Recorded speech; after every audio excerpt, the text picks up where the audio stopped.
Hello বন্ধুরা, তোমরা সবাই কেমন আছো? আমার চ্যানেলে তোমাদেরকে স্বাগত জানাই। আজকে আমি দেখাবো আমার বাগানে কত সুন্দর দেখো গাছ হয়েছে। এটা হচ্ছে লাউ গাছ, একটাই মাত্র ফল হয়েছে, ভালো ফল হয়নি। আর দেখো এগুলো সারি সারি বেগুন গাছে ভর্তি হয়ে গেছে।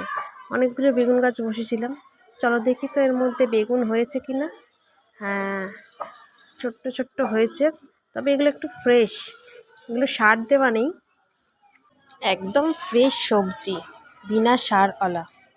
আর দেখো ছোট ছোট কি সুন্দর লঙ্কা হয়েছে গাছে, লঙ্কাগুলো বেশ ঝালও আছে, খুব সুন্দর গাছ ভর্তি হয়ে গেছে। এইগুলোকে তোমরা চেনো? এগুলো হচ্ছে ঘাস করাই, আমি বলি আমরা ঘাস করাই বলি। তোমরা কে কে খেয়েছো আমাকে জানিও কমেন্ট করে। বিট গাছ লাগিয়েছি, কিন্তু বিট গাছে বিট হয়েছে কি না জানি না। ছোট ছোট মনে হচ্ছে, ভেতরে হয়েছে ছোট ছোট, দেখা যাক।